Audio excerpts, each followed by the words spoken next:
For this session, which will be all about learning and training, I'd like to invite our facilitator, Guts Walter. He holds a Master in Science in Economics from the University of Berlin. He started his career in transport planning, Hannover Gdansk, and then started working with VDV, the Association of German Transport Companies, since 2001, where you became head of railway operations in 2004. You're coordinating the VDV recommendations to members in the field of railway operations, and you're the manager of VDV's Committee of Railway Operations. You're also a valued member of our TSI OPE working party and other related activities like train drivers. So if it would not have been for the different pin, I would think he's a colleague. So Guts, the floor is yours. Welcome. Okay. Thank you, Bart, for the introduction, and thank you to ERA for inviting me to here be the moderator of this fifth session. The motto is innovative learning solutions. I think that the railways have a big challenge in front of all of us. Much of the personnel some trained still in the old days of state railways, have to be replaced just due to demographic reasons. And there much learning and training is necessary for the new generation. On the other side, also for those who are already in the business, also training for new things like safety culture, like other things coming from Europe are necessary, and just also for refreshment. So what we are needing is learning solutions which are effective, which are affordable, where the necessary content is transmitted to the persons who are learning, and using media accepted by today's generation. You may all know that some years ago, for example, when I still was in school, it was possible and necessary to read 45 minutes a text, and then you have learned something. As far as I'm aware, in the new generation, which are at the moment at school, this might be a quite different exercise. So we need learning solutions which are accepted by the persons who should learn, who want to learn, and afterwards, so they percept. So we are looking forward to some interesting presentations, I hope so. The first will come online only. It will come from Isabelle Collin. Isabelle is an expert in research, behavioral science, creativity and innovation within the SNCF. She has been leading the Transilian Nudge Unit since 2019, a pioneering entity and a recognized reference in public transport sector dedicated to the application of behavioral science. You have seen in the program and the title of the presentation, I think you see already on the screens, yes. You know what a nudge is. It is giving some well, a little hit to you. In German, we know the word of the soup coma. I hope you are not in the soup coma after the lunch, so maybe you will get now a nudge through this presentation from Isabelle. Isabelle, the floor is yours. Thank you. Hello, everybody. My name is Isabelle Collin. I'm delighted to be with you today to talk about behavioral science nerds and how we can use them in an innovation process to foster safe behavior and improve customer experience. Have you ever seen or heard of this installation? For example, the stairs of a Stockholm metro station have been transformed into a giant piano. This initiative allowed a 70% increase in the use of the stairs, which were preferred to escalator. Another example in Le Havre, to encourage the use of the bins, The city has instead bins in the shape of basketball hoop, and putting in the trash becomes a game. Another example again, in a town of north of France, they tasted a 3D pedestrian crossing. Thanks to this optical illusion, motorists are alert and react positively. And in fact, they slow down more readily in front of this type of pedestrian crossing than in front of conventional crossing. All these installations are nudges. But do you know what is nudge?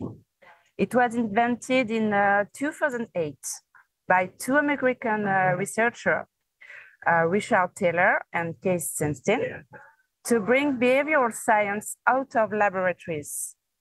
Taylor won the Nobel Prize in Economy in 2017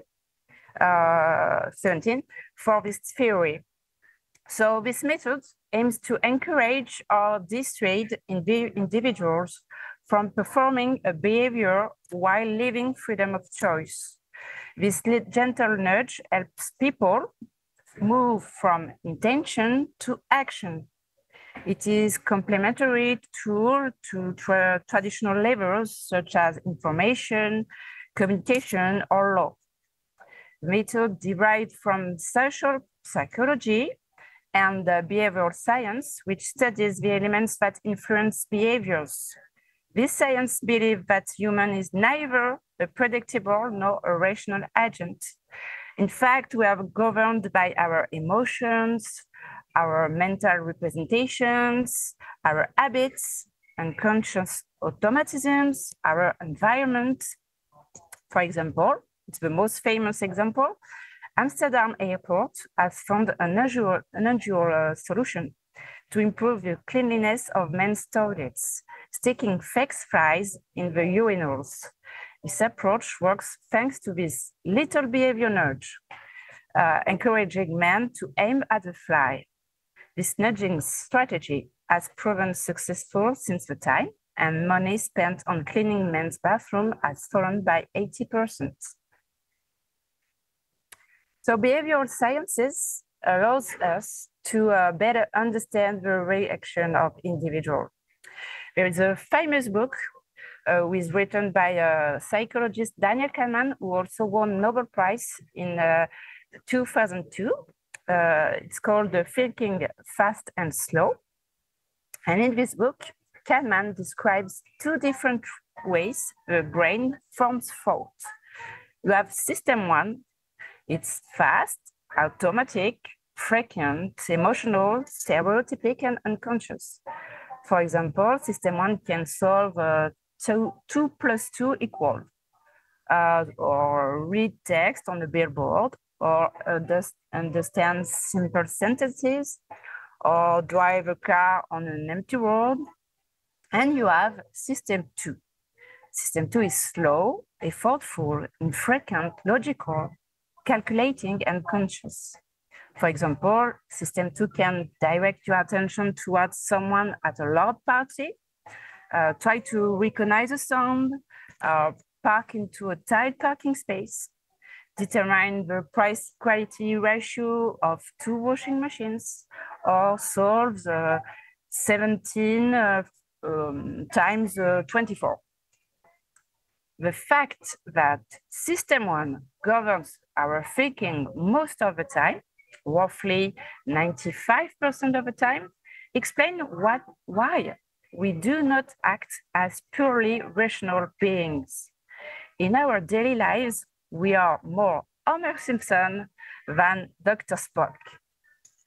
And in fact, a lot of our behaviors are governed by what we call cognitive biases. So when you are facing a risky behavior, you have to identify those cognitive biases. Now let's talk about our approach of behavioral science in Nudge Unit Transilia. This unit is a pioneering entity, well known in the world of business and public transport in terms of application of behavioral science. Transilia, my entity, has made behavioral sciences a real lever for transforming and improving the performance of mass transit, the public transport in big cities. So we led more than 50 projects in a wide range of passenger experience topics: flow management, passenger information, living together, etc. And we have a deep expertise in the deployment of devices and the durability of nudges. And what are the benefits of this approach? First, a better understanding of travelers. It is an invaluable source of customer knowledge, complementary to data science and surveys, etc., because it gives us keys to understanding behaviors that we cannot have with numbers, everything that is of the unconscious or sensitive nature.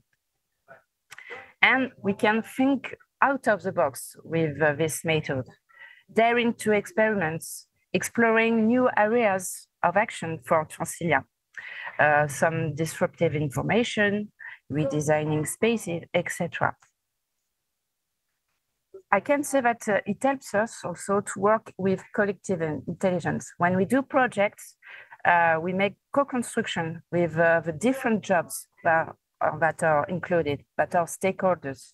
We work all together. And then it allows us to respond quickly to certain crisis situations, like COVID, strikes, etc., in terms of customer support. So we have an approach based on a scientific protocol. We have several stages that are necessary: an exploratory field, research stage, with observation, with interviews with employees or customers. It helps us to identify the psychological obstacles or driver that passenger experience. Then you have the nudge design stage, in which the psychological drivers are mobilized and identified in order to achieve actions that will encourage the desired practice. Then we have the field trial stage, where measurements are fundamental and used to confirm an approach impact or lack of impact. And then the analysis stage, which recommendations emerge and lessons that can be applied across the board or learned. So now let's talk about risk behavior. To change behaviors and improve safety, you first have to understand those behaviors. You have to identify cognitive biases that are engaged in this issue you want to solve. According to behavioral science, here are some explanations of risk behavior. So you have low perception of risk. Often users don't perceive the danger linked to the behavior. You have a lack of visual interaction between all the stakeholders: pedestrian, motorists, drivers. You have also time pressure. It's very important in the transport. For example, the race to get on the train or tram. You have also the failure to assess speed and lack of anticipation. And a lack of science. Often you have barely visible signs. The lack of choice architecture. They are not always a layout that promote good behavior. And finally, the normalization of risk behavior. Often people think that if everyone does it, it's normal. So there are several strategies using the nudge techniques to avoid risk behaviors. I will speak about some strategies and give some examples for each. The first strategy is increase risk perception. By reminding people of the danger, we can encourage users to question their risk behavior. On the suburban trains, Transilia, the passenger decide to block the doors to catch their train. And Transilia has experimented a device to attract attention of travelers by drawing teeth as you can see, on train doors. And this device is perceived as useful, pleasant, and its prevention role is understood by 85%. Another example, at the right, SNCF set up signage on a construction site during work in Ile-de-France, and the feedback was very positive. A device that leaves an impression with a fun side, a caring, an innovative approach.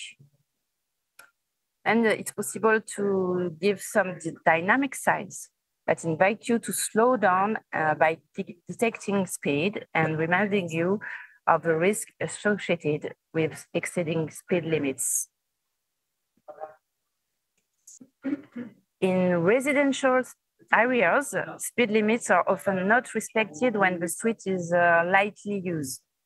The Australian Road Safety Foundation had the idea of creating stickers with children on them and making them available for people to stick on the bins.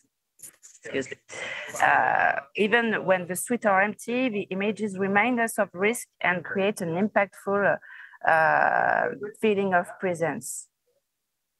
And another example in Bordeaux, often pedestrians and motorists underestimate the weight and difficulty of braking trams and the risk of crossing near trams. To raise awareness among pedestrians and cyclists of the risk of collision with tram train, Keolis Bordeaux organized a week-long prevention campaign featuring a rhino. And this awareness campaign aims to sustainably transform the representation of risks linked to the tramway. Another example in Mumbai, new panels composed of dramatic photos without text were placed near the tracks to increase the emotional impact of the panel. A morbid phrase with a free photo of an unarmed man being run over by a train at the station of Wadala is placed in the two places where the temptation to cross the tracks is the strongest. In the same way of awareness, you have in France the perception of risk that is based on the memory of past events. A few people have experienced or seen accidents with a tram or train and do not perceive the risk. So Road Safety in France created a shopping campaign, which consisted of using sensors to identify who were crossing dangerously, scaring them by broadcasting an emergency braking sound. They are taken in photo and they became aware of the risk by having experienced the fear of an accident. Another strategy is braking.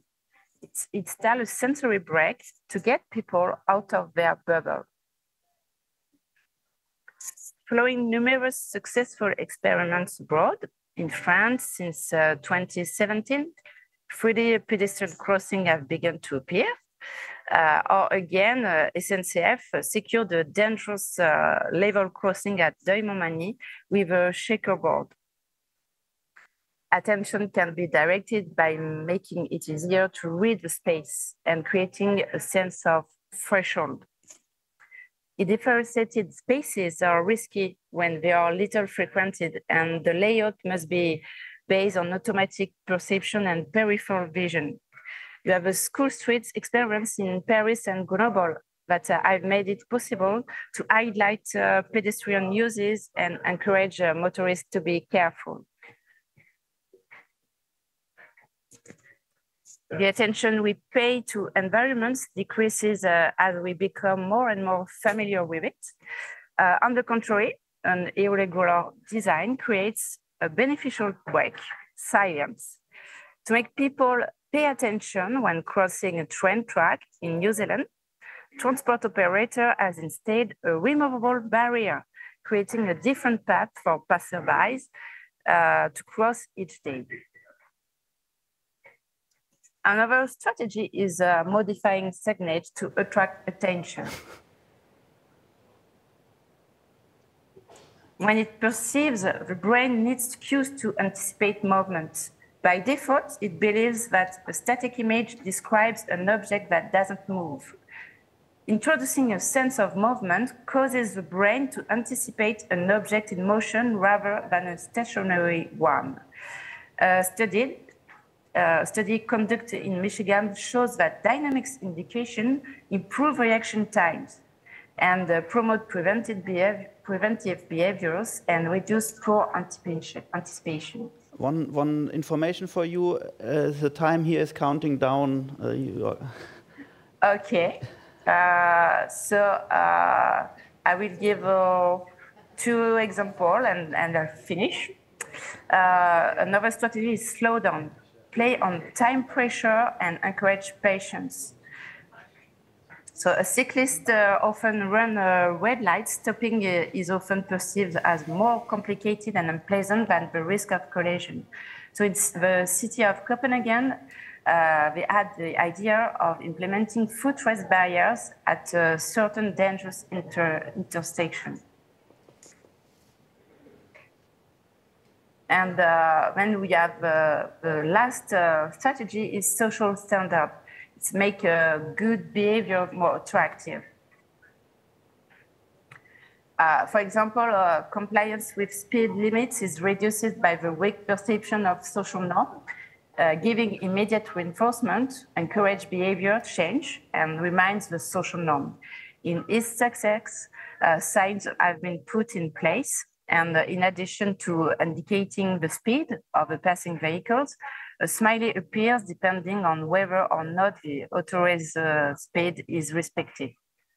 So there are several examples, and I think you will have my slides, and you will see other examples of the strategy I explained.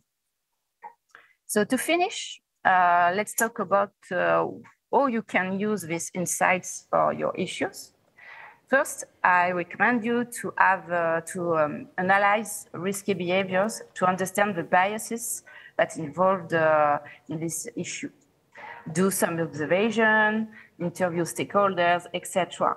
Deeply analyze the situation.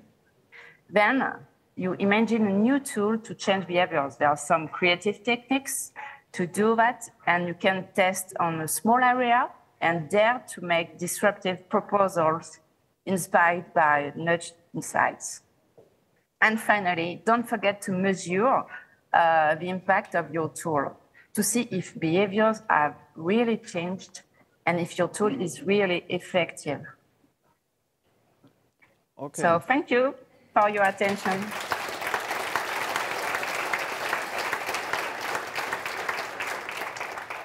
Thank you, Isabelle, for your presentation. As I'm aware, you will stay for the question and answer session at the end, before the coffee break, or are there some very urgent direct questions to her? I do not see so. So thank you for the moment. You will stay in the line till the coffee break. And now I can announce the second speaker. It is, no, where it is. I have seen him before. Amir, yes, come please.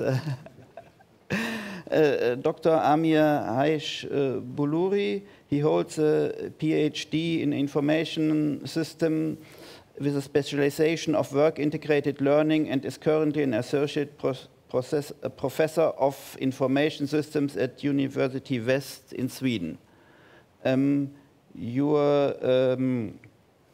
You will speak to us on immersive safety training in virtual reality.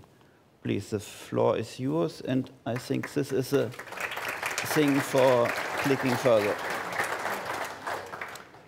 Okay, this works. Thank you. Greetings all. Thank you very much for inviting me to this conference. I'm pleased to be here to share some of my confusing thoughts and ideas with you. Hopefully I will achieve that. I don't think I need to say so much about myself. The introduction here was sufficient enough. But this is what I'm going to talk about today, and that's immersive technologies for how to make safety training more sufficient, basically. I'm not sure how many of you have direct experience of interacting with immersive technologies. Just a quick hand raise. Not that many of you. Okay, interesting. Then I can come up with many interesting things here. So to begin with, I'm pretty sure, although you haven't tried this out, you are familiar with the concept or the term. So today, the emergence of immersive virtual reality technologies have become very much commercialized and available for people, organizations, and society in general. What is characterizing this kind of technology is the high increased level of interactivity and sense of being there, which is not the same as being here. So being there in the virtual reality. So you feel present there with your body and mind due to something called immersion. So immersion stands for, becoming absorbed into a particular environment, in this case, the virtual environment, where you become an embodied version of yourself. So many of the things you do in virtual reality feels like a representation of the real reality, so to speak. And today there is a growing range of application for virtual reality. One of them happens to be regarding to training and education in general. And I can say like this, that the training part, which we look into from a research perspective today in our field, has mostly to do with first responder training, medical training, military training, transportation, workforce training, and in my case of research and safety training. When it comes to immersive virtual reality technologies for safety training, we must first break down what is so special with safety training per se. I'm pretty sure you have a great body of knowledge about safety and training. I don't need to educate you in that. But what I can say from the research perspective is that there are certain concepts which we look into from a research point of view that has to do with awareness and how you can increase your awareness in the situations which emerge and can become threatful for your own safety space.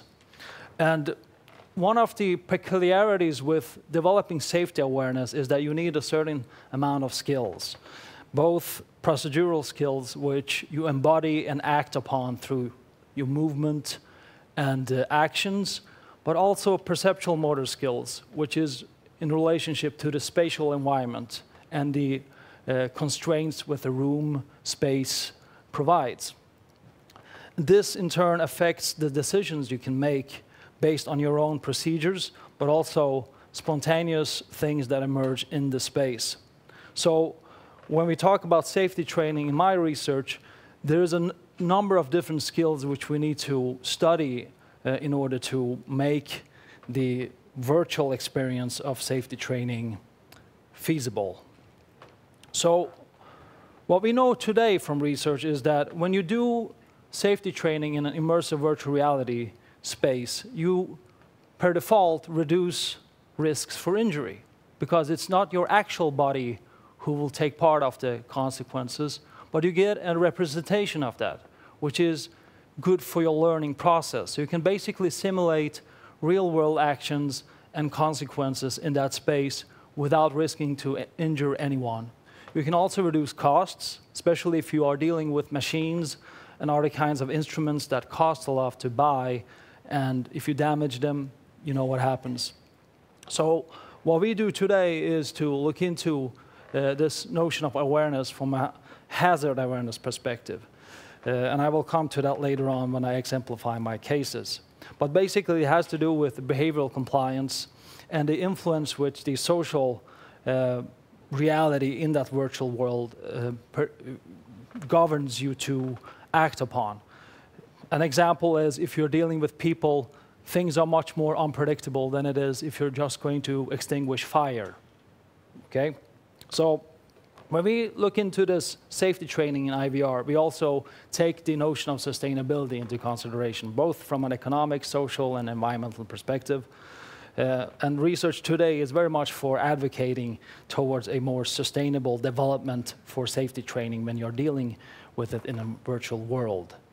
You can also deal with real-world people who are represented as avatars, but also so-called non-playable characters, which are programmed to fulfill a particular function in that virtual world. Examples of this include evacuation training, fire safety training, and readiness for unpredicted situations, all of them which I'm dealing with in my research. So the research projects I've been involved in so far have to do with fire safety training for train operators in Sweden, together with Sweden's largest train company, SJ, who are never in time. And then we're also looking into the immersive learning environments for sustainable competence development from 2 different cases. So starting with the fire safety training, SJ had a particular need for educating their staff on board train in a secure environment when it comes to safety training for extinguishing fire. So I've been involved in several cycles of evaluating their immersive virtual reality technologies for these purposes. And it mostly had to do with increasing their overall educational platform with this module. So you build upon your already existing educational platform by augmenting certain exercises in a realistic way without injuring anyone. So the train settings which they train in virtual reality are exactly designed as if they were the real trains. So they have direct representations of the trains, both from an outside perspective, inside perspective, so the rooms, ceiling, everything is pretty much the same. As researchers, we're not only about confirming hypotheses or saying that this technology is good. We need to have a critical approach towards what is good, what is less good at the moment. One thing which I look into is how can you make these learning experiences meaningful over time, relationship to something called lifelong learning. And glitches and breakdowns have been shown to actually inform us about the things we don't think about when we simulate the training scenarios. Especially when you're dealing with procedures, so you're so locked up with your mental models that you should do X, Y, Z in order to accomplish that. But reality doesn't work like that. However, I can say for a fact that they're still using this technology, and it has been proven to become successful over time. Another case I'm involved in has to do with manufacturing and how operators can deal with robots in these settings. It is not directly relevant to transportation, but it has to do with safety. And we look into the notion of safety from a different perspective. It has to do with how you can simulate knowledge transfer from one environment to another one through trial and error processes which don't damage your goods or the people. And in this case, it is not so much about extinguishing fire, but to learn how to actually interact with robots over time. Now, this case, which I think might be mostly interesting for you, has to do with how to prepare train operators at SJ for unpredictable situations that can lead to conflict, threat, and violence. So we call these wicked situations, which comes from the notion of wicked problems. And here we are experimenting with different kinds of situations that are relevant for the stakeholders at SJ, but also we incorporate imagination because we feel that research and the domain practice of those operators can just inform us to a certain degree. But when you're dealing with people, there are so many variables that goes into it, so you can never actually evaluate something on a formal basis without taking the notion of spontaneity into the consideration. But what we are doing here is to basically try to, over time, prepare them for certain scenarios that have been reported through these incident reports most frequently. And the skills we want to develop has to do with muscle memory, procedural skills, and certain key design elements which we focus more on for these kind of virtual environments. So some findings so far. I want to keep time. So these are reported through research articles, but also some white papers. This, for instance, has to do with the design of such environments, which I've been talking about for safety training, and how to make them sustainable and evaluate that by designing the environments through certain kind of principles. Another research report has to do with how can you actually evaluate the challenges which you feel and you experience in this virtual reality. When we usually do evaluations, we deal with people in a physical setting through research. But in order for you to actually do a proper evaluation, you need that first-hand experience together with the end users in the virtual environment. And then, of course, we use something called gamification when we design these safety training environments, because we want people to have fun while they're learning. And we bring in game elements to increase their intrinsic and extrinsic motivation for safety training purposes. And then I told you that I might confuse you a little bit.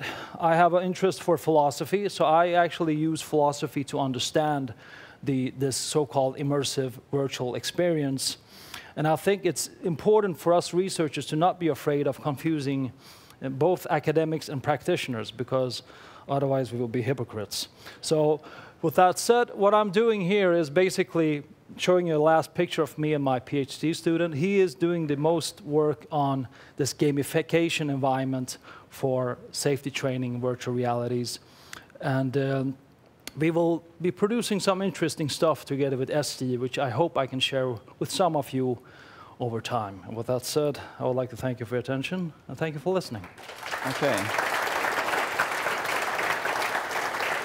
Thank you, Amir.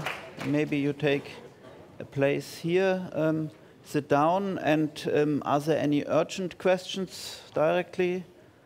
Not, so then I have to invite a team, as far as I informed, to the stage. It is Jane Gio and Virginie Papillot, and two others, as just somebody told me. Two assistants, yes. So maybe the regie could take 2 more chairs here, because it might be not. Okay, so please come. You are the next, isn't it? We're starting with Michaela. Michaela is starting, okay. Yes, I think all the Rearrange the room a bit, huh? yes, all the four ladies have been already introduced through the seminar or through the safety days. So there is no introduction necessary at the moment. They will present the Railhof environment and database. So the floor is yours. Thank you very much. Can I get the mic? Yeah, thank you very much. So it's actually, I'm going to present to you this afternoon, after we're all a bit fatigued, 4 lovely ladies, including myself. So Michaela, then we have Jane, and then we have Nora, and then we have Virginie. You can all come up on stage, because they want to see lovely ladies, okay? So please watch out. I put our little things here, yeah? Now, everyone, please, half of you have the phones out anyway. The other half, I ask, take your phones out now, please. This is going to be interactive, and we also only have 15 minutes. So please take your phones out now. Take a picture of that barcode, which brings you to Slido, and there should be, the poll should have been launched. Yes, it did. Thank you very much. So this is going to be the first question, before there will be some more input from our side. And the first question is, describe in 2 to 3 words what you think of when you hear human and organizational factors. Just 1 word. It's fine. It's fine. It's working. Huh? You get the live results here. You get the live results. So 2 to 3 words, what you think of, what comes to your mind when you think of HOF, human and organizational factors. Everyone may contribute. It's a word cloud. We all know how a word cloud works. The words that are put more frequent are larger. So are we happy about the human era? I can already see Nora going, oh, fantastic. I also encourage the other side a little bit. Are you all awake here? Watching out that I don't fall. Fantastic. Thank you very much. 2 to 3 words that come to your mind. Please continue. Give it a couple of more seconds. Still see some people typing. You can use your mobile phone now, huh? Excellent. So human behavior, communication, error, unfortunately, is on the forefront. We'll get to that. And without further ado, we are going to present our work on the RailHof platform. You see the banner there. And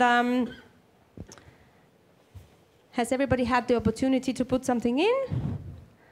No? Didn't work for you? They don't know. The pilot didn't manage to put the word cloud in. Lars, I'm sorry. Too much technology. Yeah, you can have the code, exactly. And then maybe because the time is ticking, maybe we can throw that up later on and we can save the result. So if we can continue with the slides, please. I'm going to hand over to Jane on sharing is caring, how RailHof can help you to overcome safety issues. Jane. Okay, I think, yeah, I've got, yeah, okay. Hello, everybody. It's time to wake up because we're going to give you something a bit different. Just a brief outline. RailHof, as Michaela said, is a digital platform that ERA and UIC have created together with a team who I'll explain later.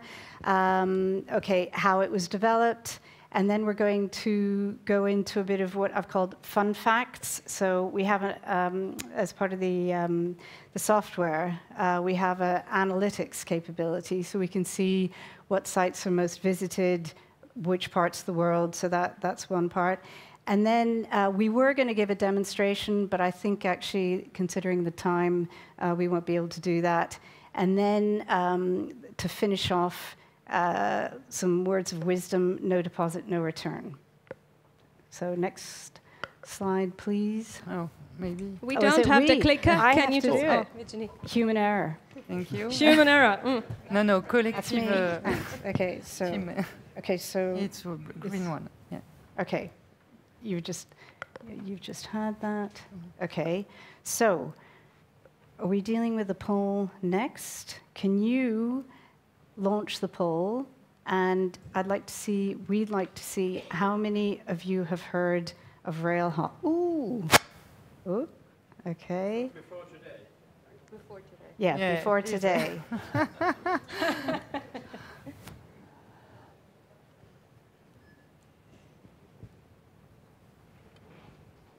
gonna take one of this.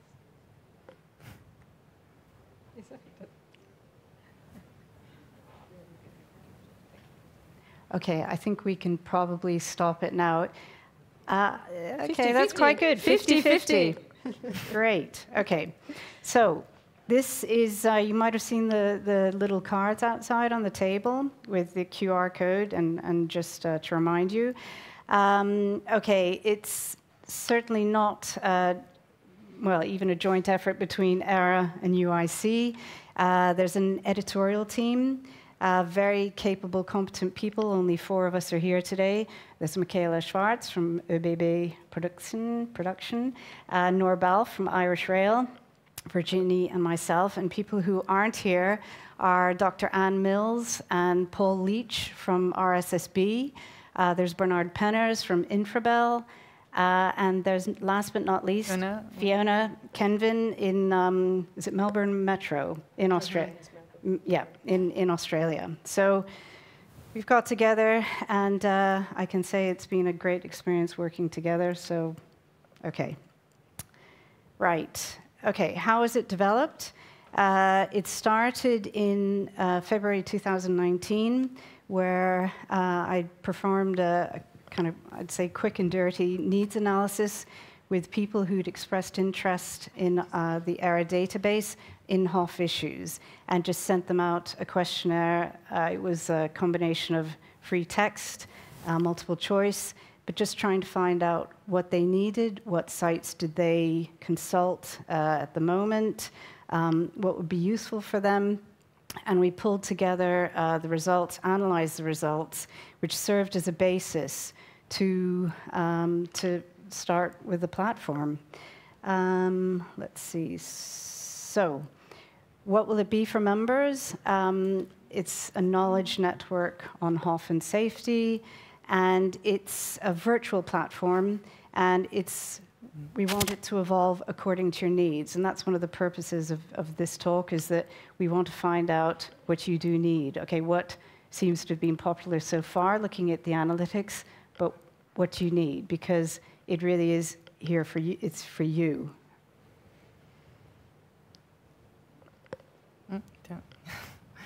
Okay, so thank you, Jane. Thank you, girls.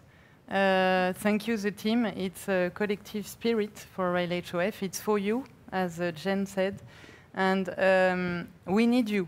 We need you to go on the website and please.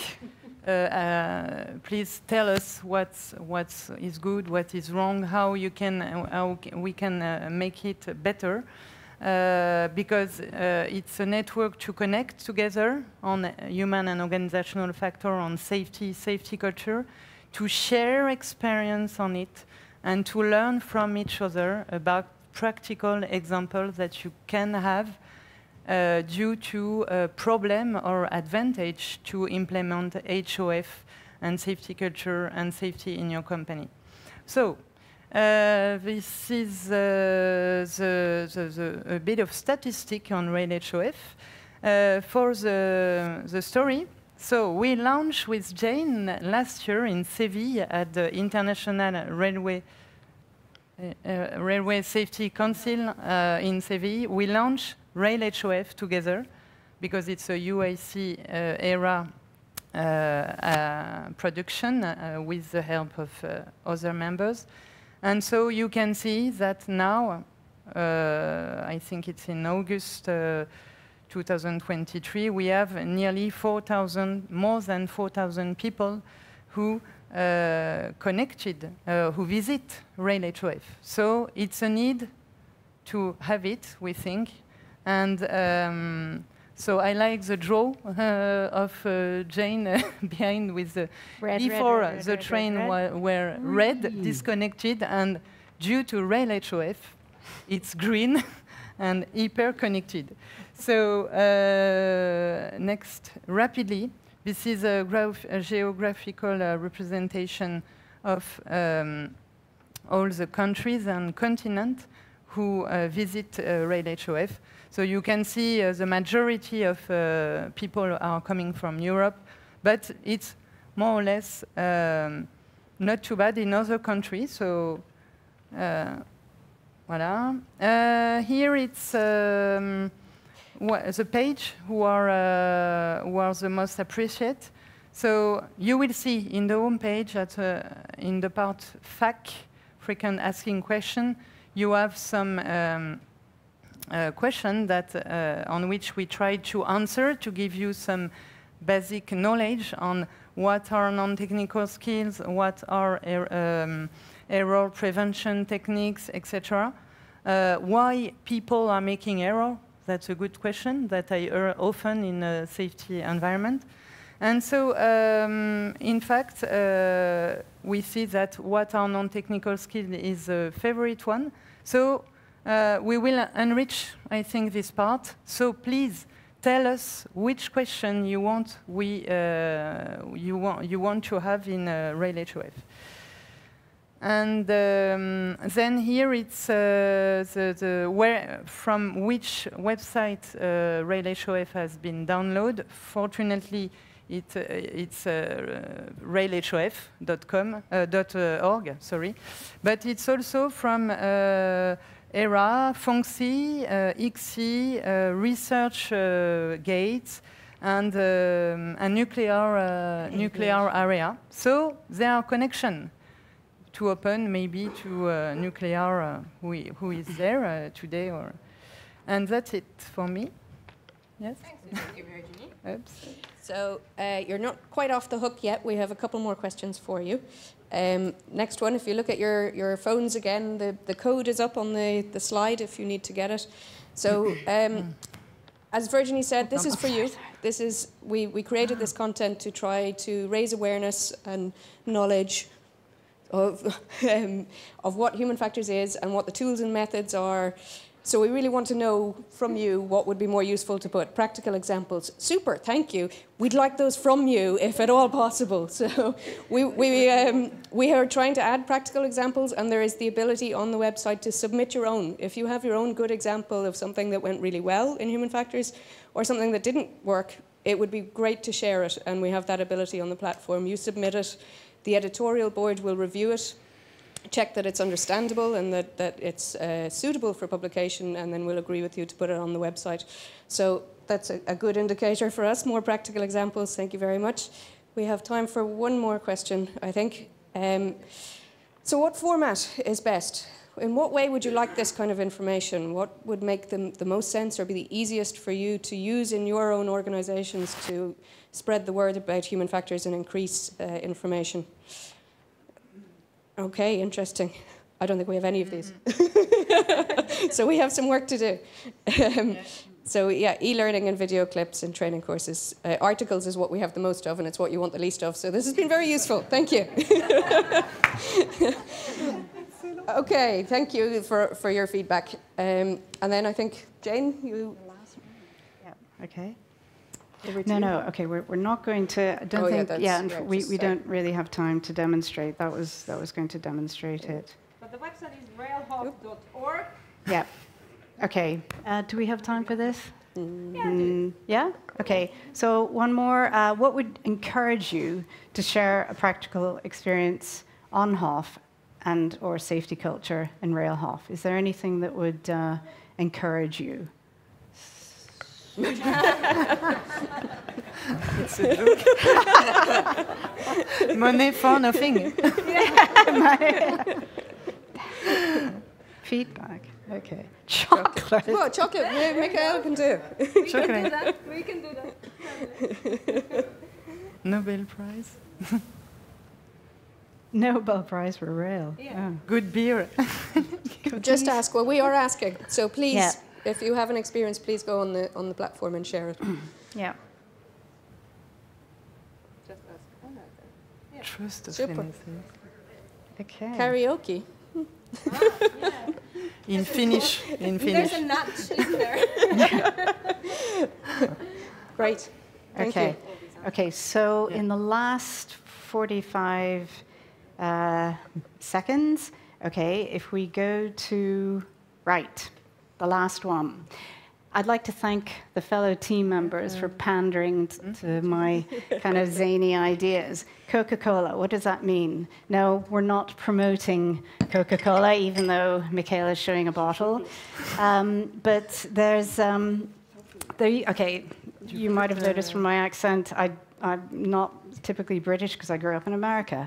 And we used to have the Coke bottles with no deposit, no return, which basically meant it was a question of, as they call it in German, it was a Pfand. You didn't pay extra money, which you then got back when you gave the bottle back. Okay, so I say it was all no deposit, no return. But what that's come to mean is that if you don't invest, you get nothing out. And that's the key message we want to transmit today, is that we have spent a lot of time, believe me, and we've got our day jobs, setting up this site, but we can't keep feeding. We need you to actually invest in it, to feed in it, to give us your experiences, your issues, whatever, and you will get something out, I promise you. So thank you very much for your attention. What's that? How's that for timing? Well, thank you, Jane. Okay. Okay. Yeah. Thank you, Jane, Nora, Virginie, Wait. Michaela. One more word. Yeah. Okay. Yes. Because sharing is caring. Yeah. So while you are enjoying your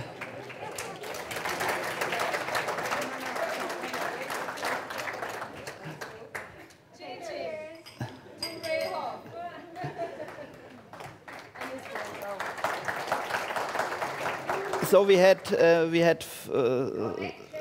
three. Well, at least two may sit here. It was planned that two of you will sit here for the question answer session, which is now following. First, we had Isabel with a presentation on using nudge techniques, hearing that SNCF Transilien is taking over there also, as I understood, some social responsibility, far going over the only rail safety.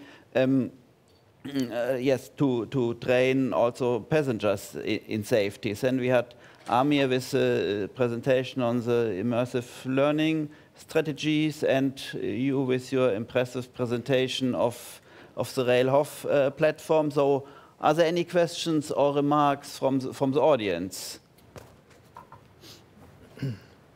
At the moment, I don't see. So I take here from the which are coming from the participants outside. Are there any plans for RailHof to supply online HOF NTS trainings for safety critical and safety related roles? Well, maybe the person. What is NTS? Okay, so what the question is RailHof going to be used as a platform for training yes, in non-technical so, yes. skills, for example? I think that's something that we haven't really discussed so far. I mean, the editorial board, because, I mean, you've got the whole issue of would it be free, would it be paid for? Yeah. You know, as I say, this is something, okay, if there is a need for some kind of training, whether it be e-learning, I think this is something that we and the powers above, Joseph, we'll see. We'd have to consider. Well, this is surely also a business case. If you can you make this or not? And this would be my question to you.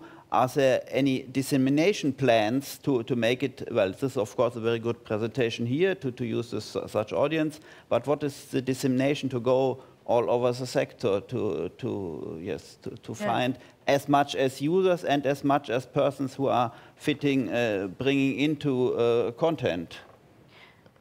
Yeah, I mean, we've already, I think was it about a year ago? I mean, once the digital platform, it was created, we realized that there was a whole communication piece in just promoting it. And this is an example of that. But we've also promoted it. I mean, Fiona in Melbourne, in Australia, she's promoted it. And in many ways, you can see by the geographical distribution, the countries where it has, I mean, Australia, that they use it quite a bit. But different conferences. I would say it's also maybe to the members to promote it if you think it's good, to speak about it. Even if it's outside the railway, we like everybody, in fact, speaking about HOF and safety culture, as we saw yesterday with several presentations from the nuclear. And I think even at the moment, it's focusing on railway because it was a need from the member. We are open to other railway sector. And okay, I would say if it's good for you, maybe you can also promote it in your company, in your team, in a working group, conference.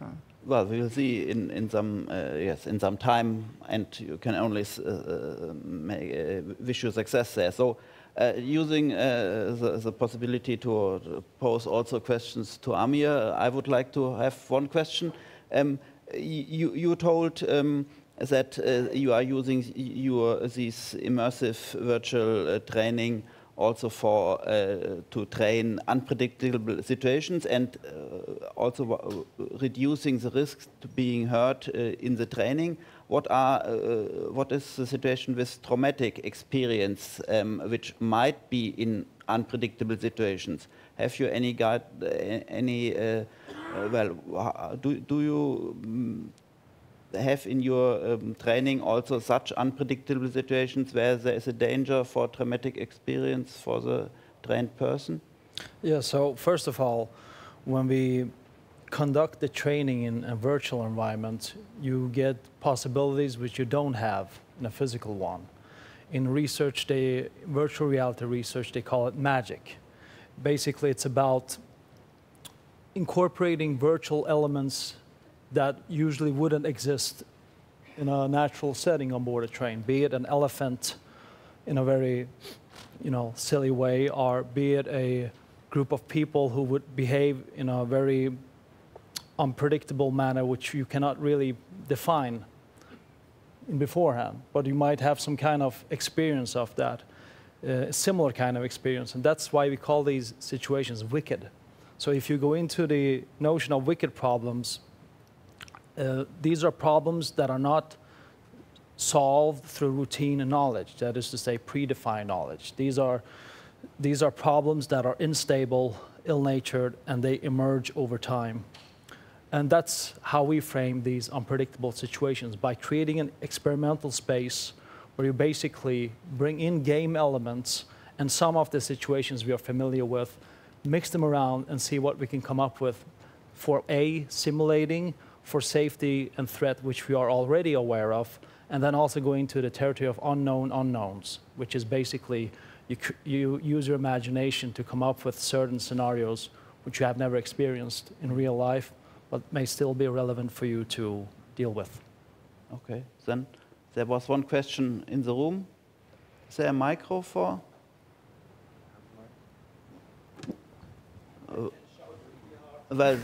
So then we may take first one of the Slido questions, and you will be the next. What happens if you remove the nudge? Will it go back to the same levels, Isabel?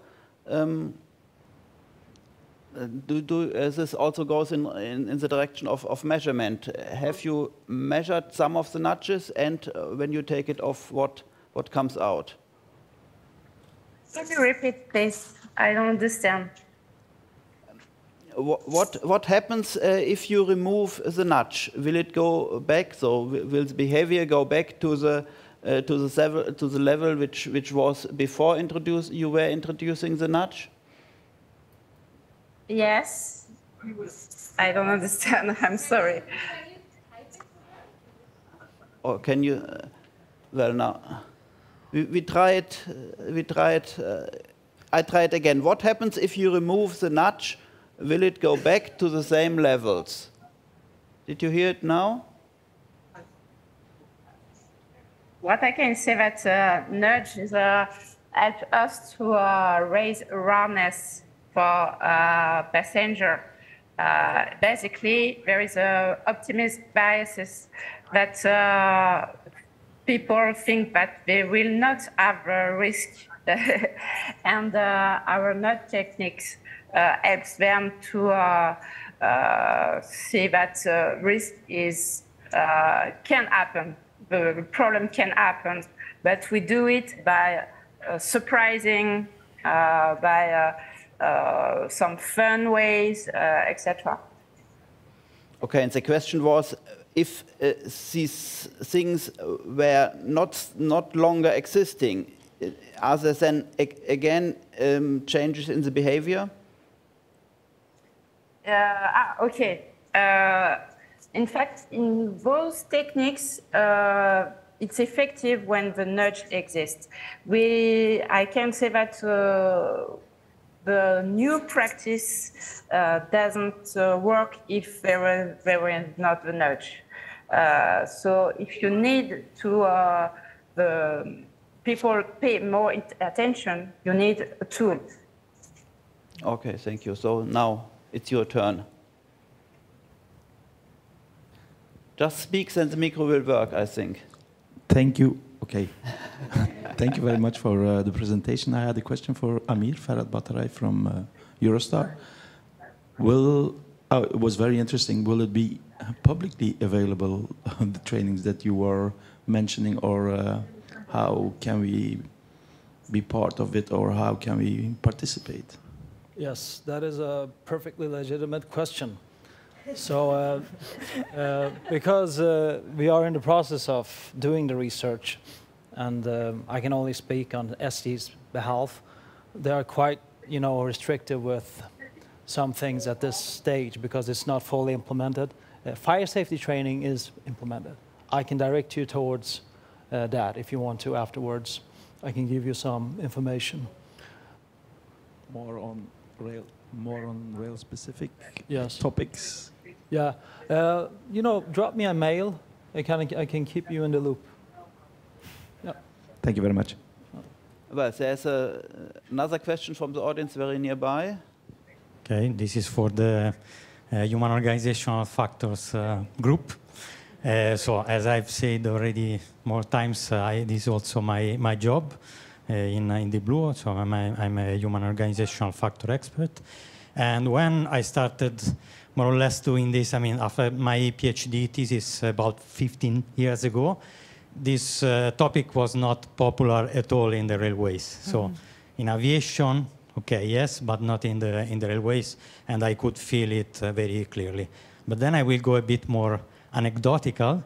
So what had happened to me in a meeting of a European project about aviation about 15 years ago was that a person came to me, he was an aviation expert, and asked to me, you are a human factor expert?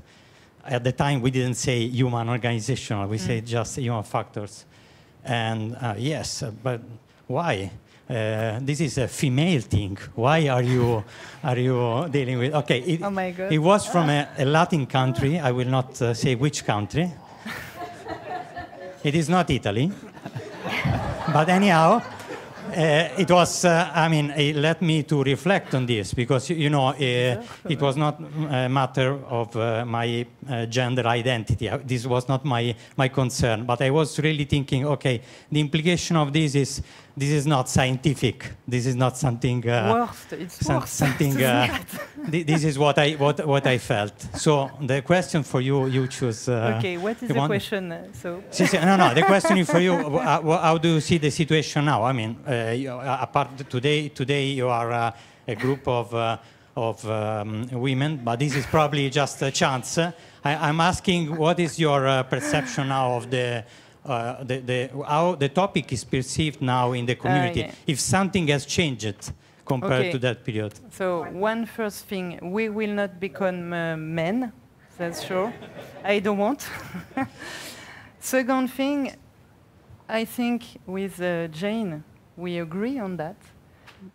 I am in the HOF since nearly the same time like you, 15, 16 years. And at the beginning, when I was speaking, it was like no voice, When I was speaking, nobody cared about what I said. And so now, as I said also yesterday, we moved to something really more strong about HOF and safety culture. And thanks to ERA, because it's in the rules, it's in the directive. Legislation. And if I take my casquette of HOF girl, it's a big help. It was a big help.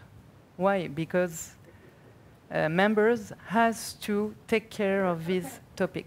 So it has changed everything since 2018. Yeah. But before, yes, for me it was not easy, as all the experts, I think. For you too. Thank you very much. So we agree. But we will not become men. No. This is also good news. Yeah. Okay. I mean, if I could just add that when I started working on human and organizational factors at the agency, I confess I had a bit of the, what are you talking about? I felt I almost had to apologize as I was a psychologist because it was, what's a psychologist doing in safety? But I think increasingly, I'd like to think I'm being taken seriously.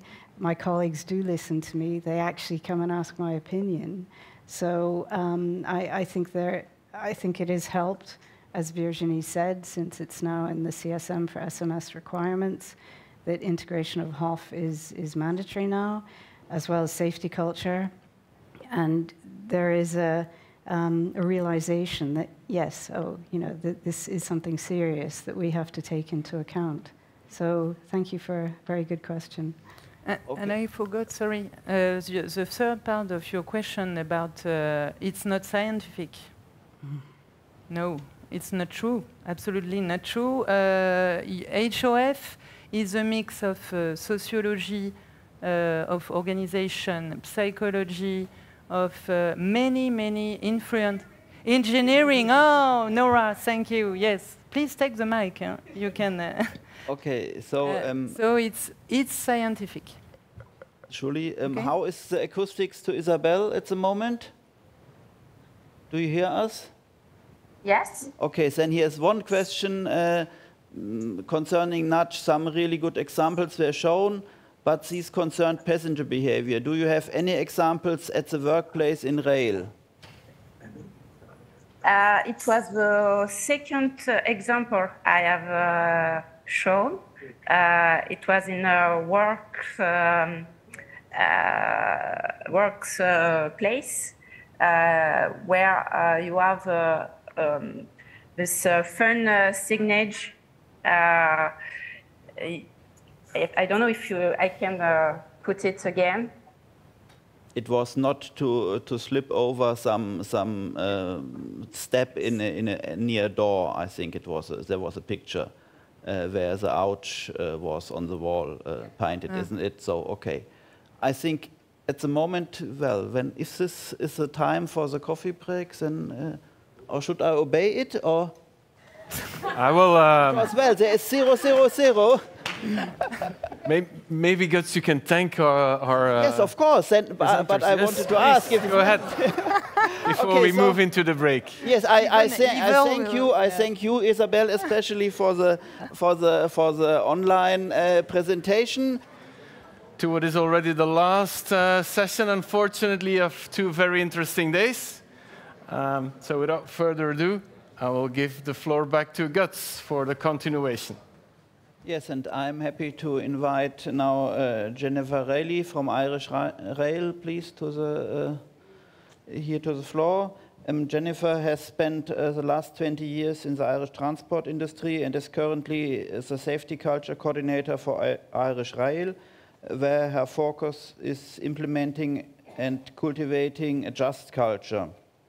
With a background in internal and political communication, she is now studying for a master's degree in human factors and ergonomics with specific interest in safety culture and safety communication. You will speak about building a leadership for safety at Irish Rail.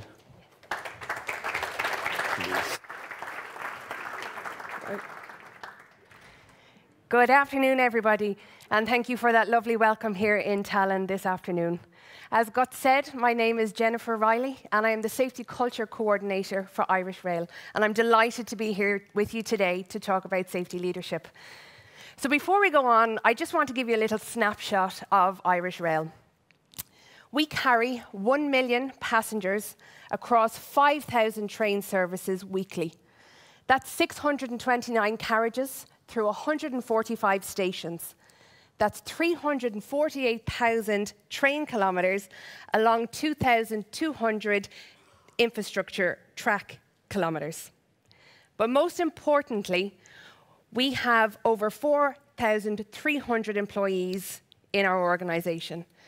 And I say most importantly because, as we know, our employees are the heart of what we do. They are what enable us to run our services safely, day in, day out. I'd like to bring you back to a little bit of Irish history, back to the 1980s, where we experienced 2 of our most tragic accidents in Irish rail history. The black and white photo was taken on location at Buttafint, Cork. That was the 1st of August 1980. Unfortunately, 18 people lost their lives that day, and over 70 people were injured. And just 3 years later, at Cherryville Junction, on August 21st, 1983, we had another tragic event. This time, 7 people lost their lives and over 50 people were injured. Now, these events have impacted our organisation. They are imprinted on our corporate memory. And we can look back at them now and see how far we've come as an organisation. We can see the growth, we can see the changes and the innovations, and more importantly, we can see the time and value and investment we have put into our people. So, always safe. This is one of our 5 organisational values. But it's more than that, and we want it to be more than that. We want our employees to live this safety vision day in, day out in what they do and how they act. And it is this idea and this vision that pushed us towards ERA and their safety leadership training. So the idea of implementing this training in Irish Rail actually came from our Director of Health and Safety, Kay Doyle. She had seen firsthand the work that ERA had done, the content they had developed, and she could see the value for the organisation and the value for safety. So this is where our journey really began back in 2019. So in 2019, ERA came to us and delivered their training to our leadership team, so our top table. And they really were met with enthusiasm and engagement because, again, they could see the value in the content and they really, really bought into the value here. On the back of this, in 2020, 4 of our employees went to Valenciennes with ERA to be trained in how to deliver this training. They would be trained as in-house trainers. And I should point out here as well that one of the trainers was our Director of Health and Safety, Kay, which meant that people straight away knew how invested she was in this and that it really must be something worthwhile for safety. At this point, the content was adapted slightly as well for Irish Rail. So for example, one of the modules focuses on just and fair treatment. So we adapted it to make sure it reflected our Just Culture journey, where Irish Rail was on that journey. And then, as everybody can understand, we were hit with the pandemic, which slowly put a stop, well, not slowly, quickly put a stop to all plans and really halted the rollout of this at that time. But we did come back to it because it really was something we were passionate about. And in 2022, another 2 trainers were trained. So that meant we had 6 Irish Rail trainers who would deliver this training in-house. So between March and November of that year, 17 training courses were delivered by these 6 trainers. So that's 17 training days across our management team. So then we moved to 2023, the beginning of this year, where a further 4 employees were brought to Valenciennes with Gregory and his team to train and understand how to deliver this training. And also this year, what we've looked at doing then is adapting the course for our frontline managers and frontline supervisors. And just to talk a little bit about Valenciennes when we were there, people asked me afterwards, how was the training? What was it like? Did you enjoy it? And I can honestly say it was one of the most engaging training courses I have ever been at. And it was for a number of reasons. Firstly, Gregory and his team were just fantastic, and they were so passionate about what they were talking about, you couldn't help but be excited about it too. Secondly, the content was just so dynamic and so engaging. So much so that at times we were having arguments in the room because we had such different ideas about certain things and how to deal with them. And the content in the course really facilitated that really exciting conversation and that problem-solving mentality. And also then, we were there with other people. So I had Irish Rail colleagues with me. And we also had colleagues from Eurostar and Thales. And it really was interesting to hear their perspective, to hear the issues that they were battling with, and to together as a group who were really engaged in this training, figure out ways around it and suggest things to each other. So as of today, we have 201 senior managers trained to date in safety leadership training. So just to talk to you a little bit about the training itself. This training is split into a number of different modules. You'll see the first 4 there. 3 safety pillars. So we're looking at technical reliability, SMS, and human and organizational factors. And we talk about safety vision. Like I said, always safe is our safety vision. We talk about how we can develop that, how we can engage our audience and really get them to buy into it. We look at the ABC model that looks at positive and negative reinforcement and focuses on positive reinforcement as a way to encourage and engage our safety leaders. And then, as I said, we look at just culture. This just culture reflects where we are on our journey. It talks through the decision tree and gives a number of scenarios as well. And then we go into safety leadership principles, which is where we look at the ERA safety culture model. and we look through the different attributes on that. We talk about decision-making and trade-offs, how many risks are okay to take before you say no and stand up and say, I can't do that, this is not safe. We look at personal engagement, what you can do as a safety leader, how you can action after the course and what you can bring to your team. And then we finish with a roundtable discussion. It's a really interactive session to see what people have taken from the day. Has their perspective changed about the day? Has it changed about safety? Is there anything that they think they can do better or they can bring their team something new?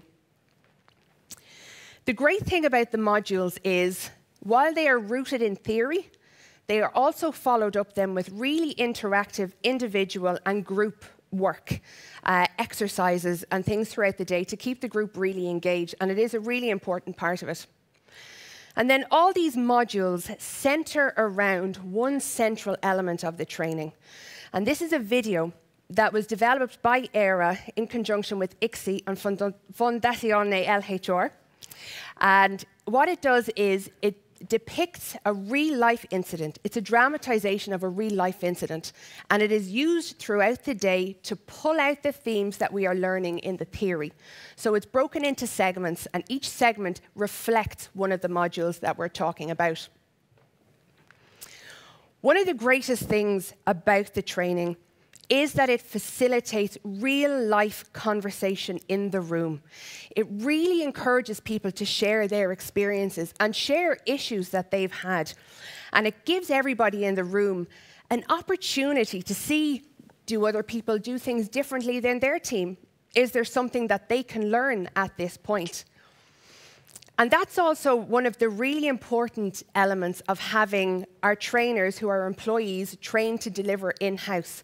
Because while we are there in that room with these people, we can chat to them about the issues. We would know who to take those issues back to, what area of the business we need to talk to, what do we need to highlight, or if we need to clarify any misinformation in the room, we have the ability to do that because we are Irish Rail's safety employees. So what people always want to know is, well, that's great, it sounds lovely, what do your employees think? And I can honestly say that the feedback from our employees has been so positive. And in the feedback, you'll see it covers a variety of themes, but more so, it focuses on the fact that they love the engagement. They love the chats that are facilitated in the room. They love that it's so interactive. This is not a boring training course that sometimes people in the room will understand they've been on. This is not it. It is so dynamic. It forces you to engage with the material, and it forces you to think about you and your actions and what you do. So as we said, overall, this feedback has been fantastic from our employees, which is great for us. It really makes us feel like that we are doing something right with this training.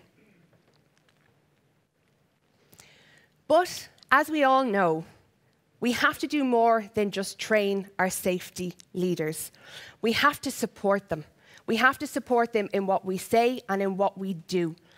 And this is just a snapshot of some of the actions that we are doing in Irish Rail to support our safety leaders.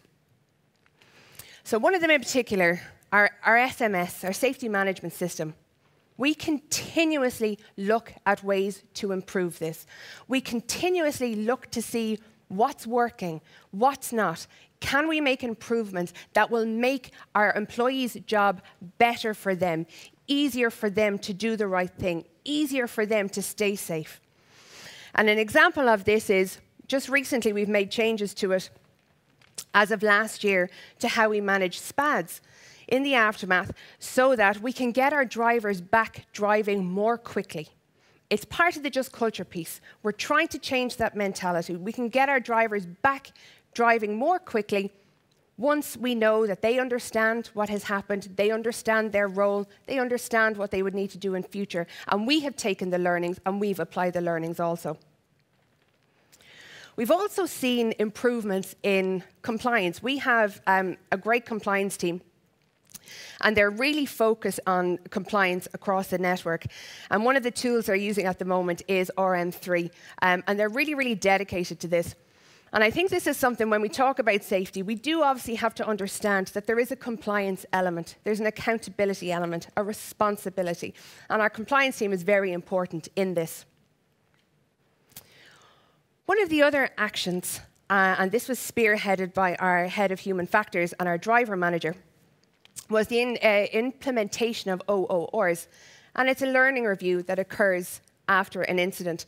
And again, it's focusing on those learnings. What can we learn from the people in the room, and how can we apply them so that we can do better?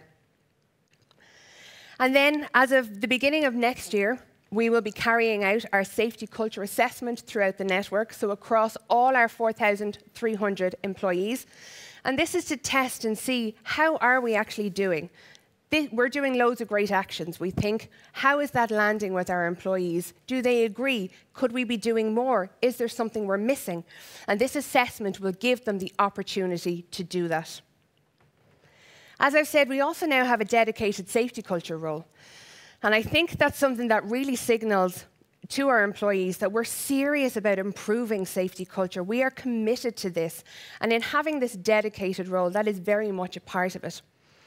And as a part of this role, as Guts mentioned, this will focus on our continuing journey of implementing just culture into our organisation.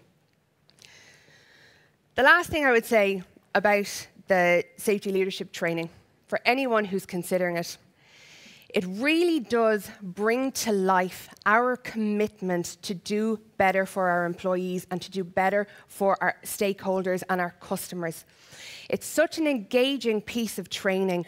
It's very innovative compared to other styles, and it really gives the in-house trainers in the room the ability to bring their experience into it and bring their experience across. Finally, what I would say is, we all know that improving a safety culture is difficult, but how much easier will it be when we are investing in our safety leaders and bringing them along this journey with us? Thank you very much for your attention.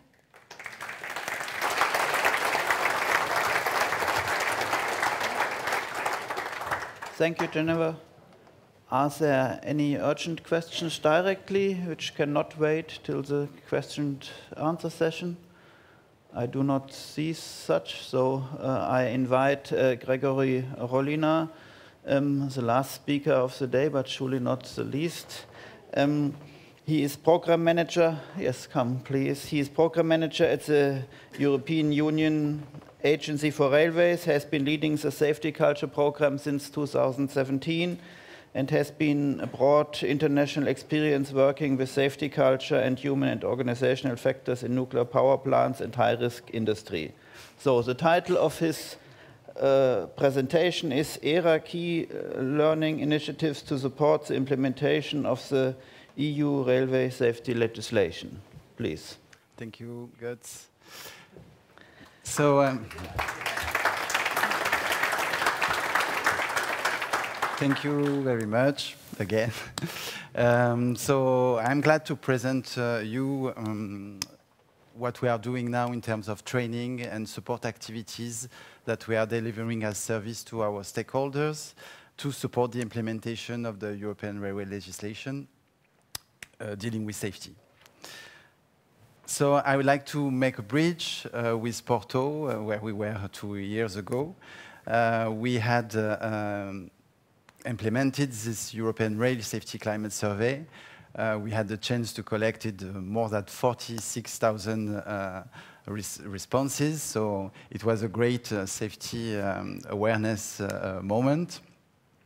And as part of the interpretations and the follow-up actions that came after this was this idea of exploring more and analyzing more the survey results with a group of experts. And Timo is here today and is helping us to deep dive in these 46,000 responses. We have heard very much about the safety culture peer reviews, so that had been implemented with the help of UIC, CER, and the stakeholders. And now I will focus more about these two others, so how we have implemented this survey now as a service upon request of stakeholders. And the safety training portfolio, and thank you, Jennifer, for promoting that well, one of our key safety training. And I will detail this, and I will try to describe in very practical terms how any of you could be part of it, could implement training that we have developed with the team in your organization, or simply, if you want to discover Valenciennes and all its charms, come to our headquarters where we deliver many of trainings. So the project that is dedicated to develop and deliver this training and support activity is STARS, very humble term. So to describe this safety training and assistance to rail stakeholders, we support you to implement this. Yes, through this project, we have in mind, we know in safety we always need to make continuous progress, so it's really this idea of contributing to make European railways a mature socio-technical system oriented towards continual learning and improvement. And we aim at being a leader in developing and delivering high-quality safety training, high-quality activities for you, for stakeholders, to achieve organizational excellence. So practically, now it's on our website. It's under safety training and assistance to rail stakeholders. And we have these 4 pictures describing 4 types of services that we are proposing. And I will go through these 4. The first one, that for which Irish Rail was a great example, it's if one organization is interested to implement a training that we offer. So we have now developed safety leadership, so it's available in different languages, but also investigating SMS, regulatory oversight of safety culture, and we conducted a great session with the Spanish NSA, organizational just culture, and my dear colleague Kim will present it, help me to describe it in a few minutes. The safety climate survey as a service, a safety culture assessment, so based on the methodology that Kim and Virginie described, and more to come.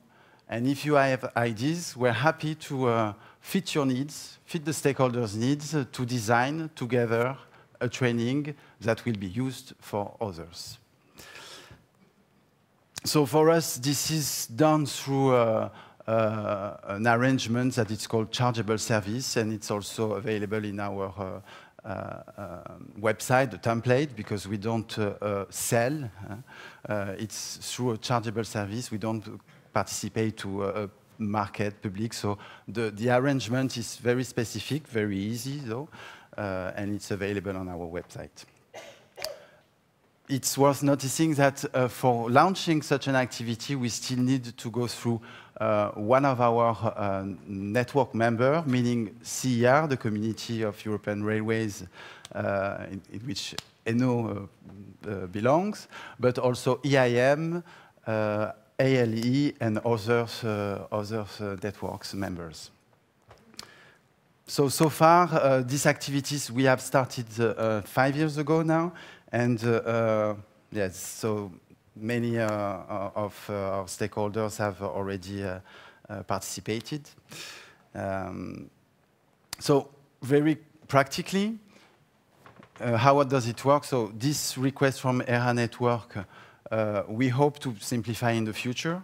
So it's just to do this chargeable service contract, contact one of us, and then we deliver it. We definitely are engaged in improving the content. So we collect the feedback, and we discuss how we can go on cooperation. Second one, and it was mentioned by Dr. Doppelbauer yesterday, we have developed also e-learning modules.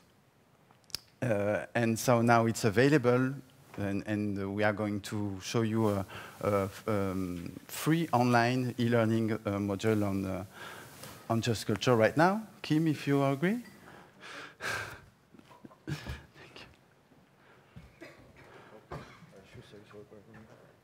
So yeah, great. Do we have sound? Can you hear me? Yes, you can hear me. Okay. So I'll just show you the way in here, actually, all from the beginning, from the start of our web page. You go to domains. We have the safety trainings and assistance to rail stakeholders. The 4 different images, as Gregory showed. Now I'll just take this one to go into the organizational just culture training. So it's a just culture training that Fabrizio Carbinelli and I have developed with the inputs and assistance from a task force. And what we will show you here is not the full training, because the full training is several days where we go into a lot of discussions, interactions, as Jennifer mentioned as well for the safety leadership training. But we have produced this basic module that I would like to show you. The way that we have tried to perceive just culture, we have heard several times over these couple of days about just culture, also in aviation, nuclear, etc., is that we have tried to take a holistic view on activities that are already ongoing in all operational organizations. And then for each of these 6 points that you see on the screen here, we will, throughout the training, discuss them. But just to show you then now the basic module, which is online, which is free, everybody can go there. You just click the icon here. We will come to the ERA Academy side, Organizational Just Culture Basics, and here we have it. Now I will just start this video and skip that one and jump to the next, because this one will explain these 6 parts that we have divided the Just Culture training into. So it's a short video, 3 minutes. I hope you enjoy it. What is Just Culture, and what can it do for you? Operational excellence and safety go hand in hand. And because Just Culture reinforces trust and reporting, it makes the link between safety and operational excellence. Both rely on being a learning organization and requires dedicated management and resources. The organization must search for inputs about workplace reality and be able to act on the information to improve the always changing system. Nurturing a learning organization means to create the conditions for a culture of openness and mutual respect, confidence and trust, where people can speak up without fearing being blamed. Sometimes the inputs are reported or spoken up more informally or arise from unfortunate occurrences. In all cases, everyone involved should be treated fairly. The frontline leaders involved in the immediate analysis should assess the impact on the staff, as well as the influences that led to the error or violation. Impacted staff might need special care and emotional support rather than just medical assistance after an occurrence. Human beings make the system work. However, although trained and competent, we are all with limited capabilities, operating in a complex and dynamic system.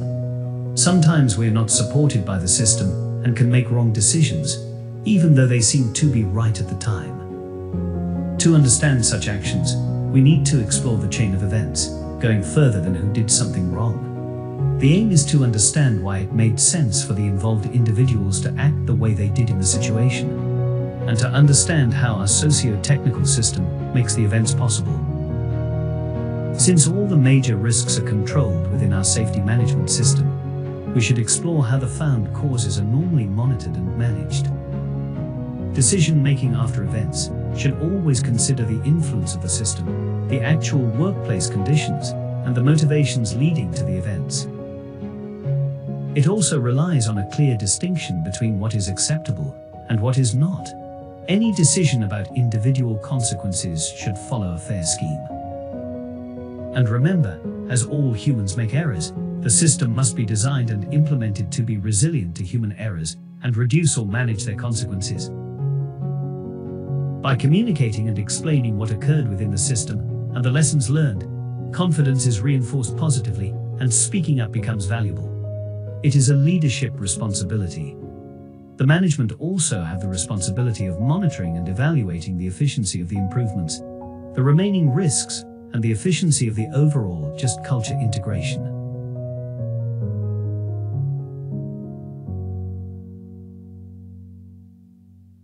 And then it goes into some interactive... Click on each box to explore.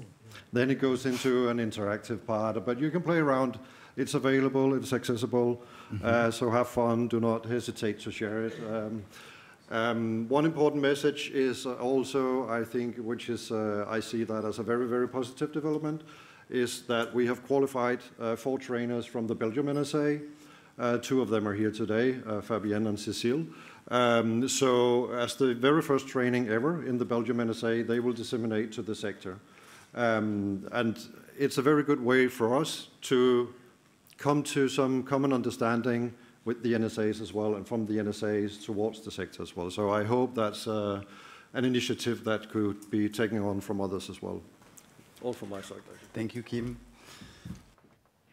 So coming back,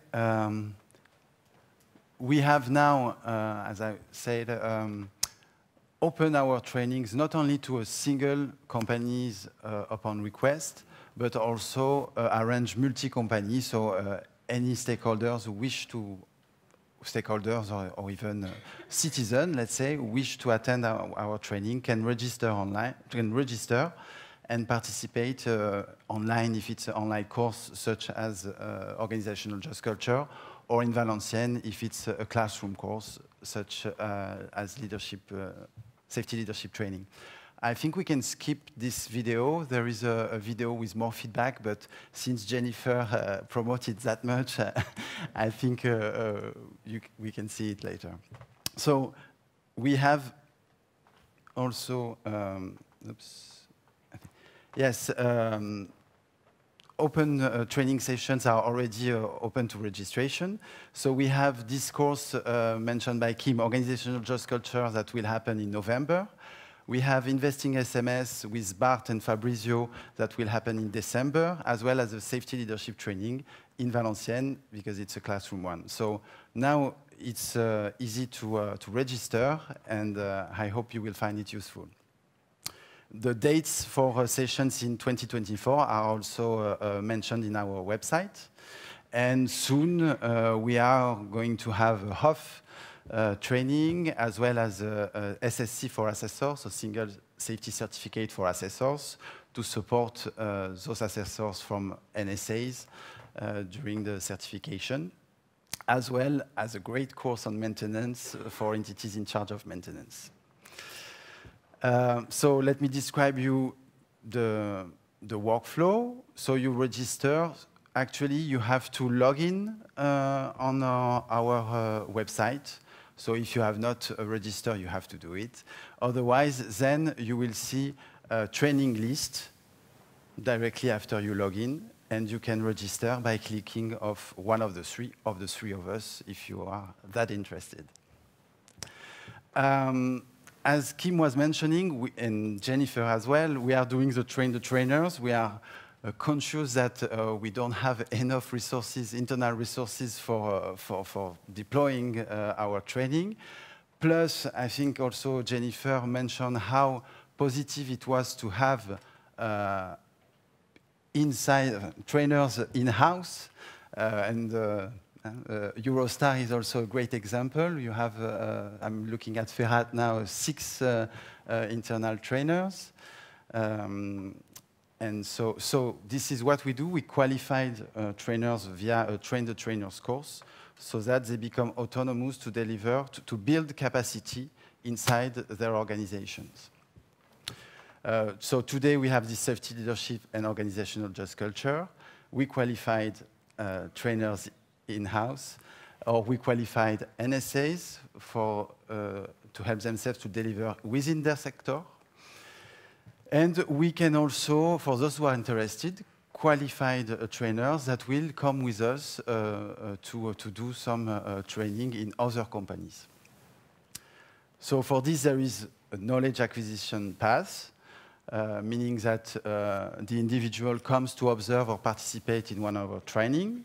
Then we do a preparation. It's mainly on our online, it's on an e-learning module. And then we do a train-the-trainer course, so like for the safety leadership, 4 days in Valenciennes, where we really dig the content for them to master it and become qualified, with some coaching as well before the qualification. Yes, if you, for those individuals who are interested in coming with us to deliver training for other companies, other stakeholders, we have a call for expression of interest. And also I'm making promotion for you to become safety experts and work with us also on single safety certificate cases. So you could do both by replying to this call, which is in our procurement page.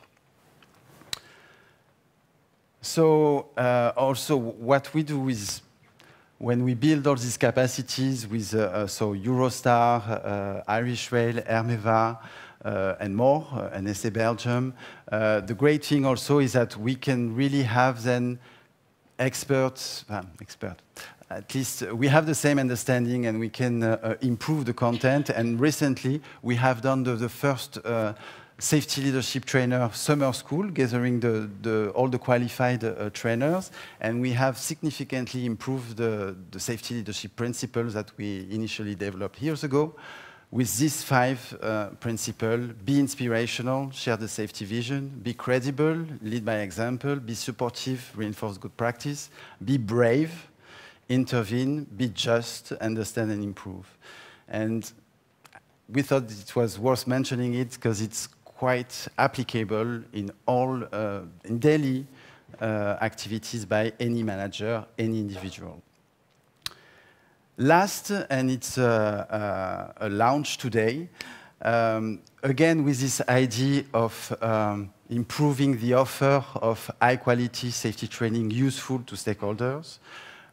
We are doing a pilot to qualify existing training, existing safety training, which support the implementation of the railway safety legislation. And we are opening it today for 3 months.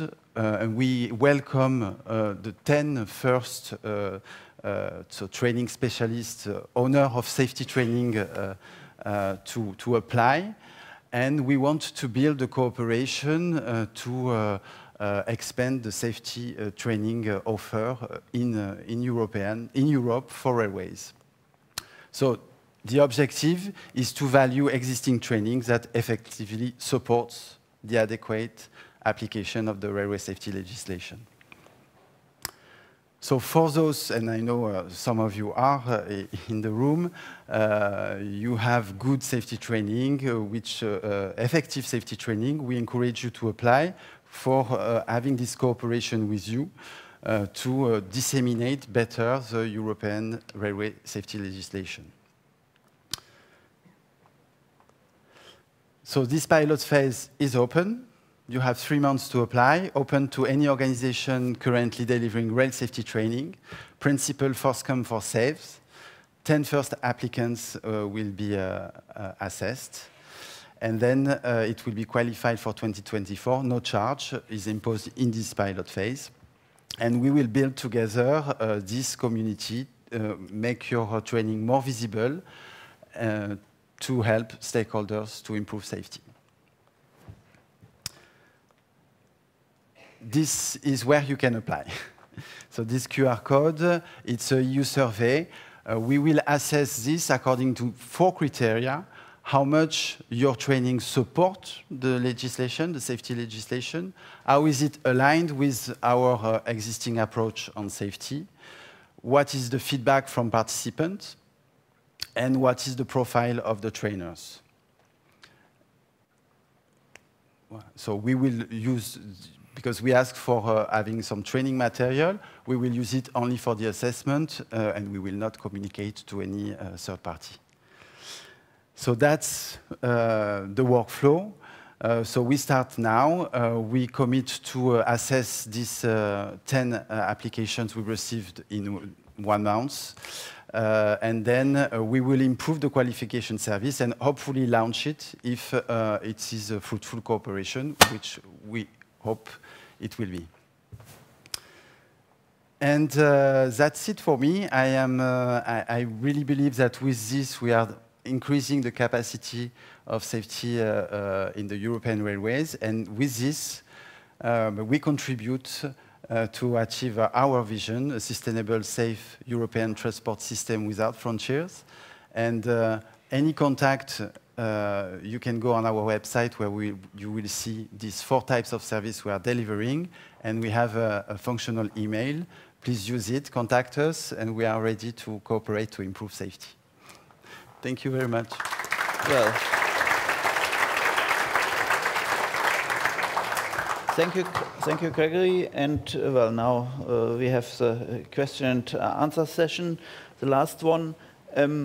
One question just to start from my side. You, in the last section, you were explaining that in this part of the program you can also include well, all European languages for training, which is surely a good idea. How, for the other elements which you were mentioning, especially the middle one with the free trainings, do you think that there will be also other languages than English in the future? Yes. So we have already developed, for example, the safety training, leadership training is available in French, in Italian, in Spanish, in Portuguese, in German.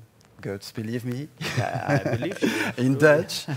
So yes, of course it's a challenge, and that's also why the 4 activities that I presented is valuable, because we intend to rely on safety training in Finnish, for example, so we want to take existing effective training and value it. Very interesting approach. So here's one question for better understanding to Jennifer. There was an abbreviation OOR. Maybe you just explain, please. Yes, I should have said that in the presentation. It's an operational occurrence review, so a sort of like a learning review. Okay, thank you. So are there any questions from the audience? Is there a micro available? Enno, please. Thank you very much. If I may, Enno Wiebe from the CR. Gregory, it's a question to you. I think that's quite important for the representative bodies for clarification. If I understood it correctly, you presented 4 clusters here. Only the cluster 1 and 3 are chargeable services, whereas cluster 2 and 4 are not chargeable services. That's quite important for us to know, because we are the ones to forward it from our membership to you. Can you just clarify what we now have to forward and what the members have to request from us? And then I can only encourage you to find a pragmatic solution, because I don't think that is the most efficient way we are handling it at the moment. I feel for you.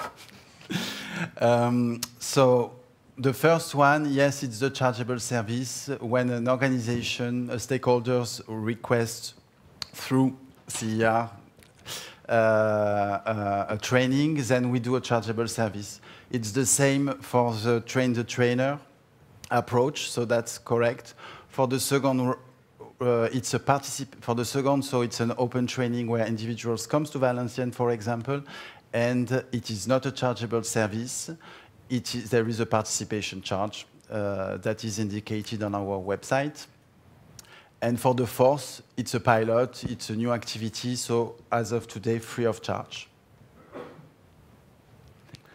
So more questions from the room? Yes, please, micro. Thank you. Okay, Nathalie Dicken from the agency. I have a question for Jennifer.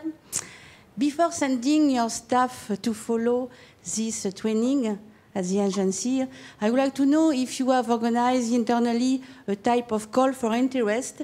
If people would like to do or to follow this training, it was on voluntary base or it was under your decision. That is my first question. My second will be also, concerning the training, concerning the people who will be trained, did you decide also, did you make a selection? Because for some people, it is natural to train. And I know that they can learn a lot of things with the training, but on pedagogic skill or competencies, did you send people already used to make training? I would like to know. Thank you. Thank you. Great questions, both of them. Firstly, when it comes to the training and who we deliver it to, it was decided that it would be to all managers in our organisation, all senior managers as well. And then with the course that we're now running, that we've amended, it's all frontline managers and supervisors. So it will continue down that way. And that was a conscious decision from the beginning. Your second question? Yes, about the trainers. It's a good question. I think with the training coming out of the Central Safety Department, everybody is quite passionate about safety and about doing safety well. So I think it was a natural fit for many of the people there. But it is also important that you do have to consider the skill of your people as well. And so it was definitely something that I was asked if I would like to do. I wasn't forced to do it. I did put my hand up, but it was fantastic. And for me, I found it such a great fit. It's for me, I'm quite new in the safety culture role. And what I find is it's such a learning experience for me as well. I learned so much from those people in that room. So for me, it's fantastic. So I would like to connect here two questions which come in by Slido. And do you have already measured results of this training? And do you think that there should be refreshing trainings after some time? And I add a question from my side. It was roughly about 5% you have trained of your personnel. Looking on the first slide, do you think that this might be a good percentage, also be an example for other companies? Yeah, so to start with that, you talk about measurement. Measurement with behaviour is difficult. Sometimes it's anecdotal. For us, obviously, we are still very much in our rollout phase. So what we see, first of all, the feedback from our employees is really good. It's really important, and we're definitely looking at that.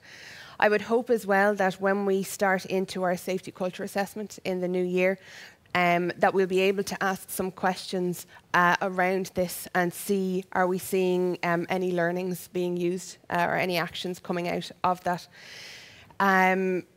Your last question, the 5%, was it? Yes, you had trained about 5% of the total personnel you have sent to these courses. Yeah. So do you think that's a good, according to your experience in your companies, would you give the advice to other companies that send 5% of your total personnel to such courses, or if the company is bigger, send only 2%? It's a good question. I think from our side of things, first of all, as I said, it was a decision that we were going to train all our managers because I think it's important. It doesn't matter what side of the business you're in. Safety is important. It has to be important. It doesn't matter if you're in commercial or finance, wherever it is. So that was the decision on that point. I think sometimes it comes back to quality over quantity as well. I wouldn't like to say to anybody that they should use a certain percentage or use our percentage as the benchmark. But if you're seeing the feedback, you're seeing that it's landing well, you're seeing engagement, well then I think that's an example that, first of all, the people that you're choosing are the right people and that your plan is working well. Okay. More questions from the room? At the moment not. Then I have a question to Amir. You were presenting this virtual reality training. For some trainings in railways, we are using simulators which are maybe a technique just before the virtual reality emerged, but it's also not real. For example, simulators for train driving, and there the cost range is between 150,000 to 2 million per such a simulator. Are you already able to give, well, 1 or 2 figures for the training device, what you presented, what you expect that they will be available on the market or are already available on the market? Yes, so there are different companies who develop these virtual reality headsets. By the way, there is a distinction between non-immersive virtual reality and immersive. So immersive, when you put on these headsets, also called head-mounted devices. And these are the ones who are being developed by Microsoft, Apple, Vario, etc., etc. There are different companies who develop these. And the price ranges vary depending on the company, because some of these are very not complicated, but complex. They are they're built in a very complex way. Some of them are a little bit more easily available because they don't have all the functionalities, such as eye tracking, measurement of heart pulse, and this and that. There are many things that determine the price range. But to give you a figure, today, for instance, Oculus Quest are some of the more priceable alternatives, and these are heavily used for training purposes. Then Vario, they are priced above Oculus. That's a Finnish company. They develop head-mounted devices that are a little bit pricier, but you get much more functionality. And price, I think our lab today have pretty much all of these different alternatives. The cheapest one is around, I would say in Swedish crowns, it's like 5,000-6,000 or something. That's in euro, I don't know. The Swedish currency is down right now, so the euro is like, I don't know, 400 or something like that. And then Vario is pricier, above perhaps, 1,000, 1,500 is the well, this is the device, and then plus the software which is dedicated to the training. So the Quests, you get everything included, embedded in the headset. Vario, you need to, for instance, connect it to computers. And the computers usually cost more than the headset because you need hardware, performance activity, which is actually has the capacity to deal with these kind of head-mounted devices. Okay, thank you. More questions from the room? That's not the case at the moment, so we return. I think the one part of the question before to you, Jennifer, was not fully answered about if you think that the training should be refreshed in some circles, and this is here also on the screen that the 2 accidents which you have been citing are now 40 years ago. So how do you keep the learnings embedded during a generational change in the workforce? Yes, so just to go back to the training, yes, I think we do need to look at what a refresher would look like, particularly when we have new people starting into the organisation as well, so absolutely. It's a really good question about the 2 incidents. The one thing about Irish Rail is that it's steeped in history. So much so that one of our 5 core values is proud of our past, passionate about our future. And I think the simple answer to that is communication. We keep the communication alive on these incidents, and we have to keep it in our corporate memory and to make sure that we are embedding those learnings. Okay. More questions from the room? At the moment not, so I try to make one question more to Gregory. What do you think is what are the ideal target persons for the trainings offered by ERA? It depends. So best answer. Yeah, no, it depends on the training. I mean, for example, we have this regulatory oversight for safety culture, which is clearly specific for NSA inspectors and managers. Safety leadership training, it's basically open to any rail professional. investigating SMS, I think, is quite broad, and organizational just culture, I think it's also applicable to any rail professional. So, yeah, I mean, it depends, but most of the time it's really open to any rail professional. Mm-hmm. But you will check if the person is coming is rail professional, or just also in order to fill the places with persons who need the training. And there is a fee. I think it's already. It's a fee, okay. If a person is paying. Yes. Yeah, I mean, yeah, it can be a student then as well, or professor. I don't know. Why would we not accept? Okay, then here's the question. It is open for all countries. Maybe Yes. the question is, should be read, it is also open for countries outside EU, or? Yes, it is. Okay, more questions from the audience? So it seems so that there are no questions. That might be also a good sign that all questions have been answered. So just to sum up, we had heard about your initiative to make this RailHof platform, to find material every time when you need, and not only when you come to the conference, and this might be, well, too much waiting time or not fitting to your calendar. So I think all of us can only think and wish you a success for this, and participate in forwarding material to your platform. But without material, because without material it doesn't come to good life. And Amir, thank you very much for your very immersive or impressive presentation of immersive training. I personally expecting this will be one of the very important training measures and training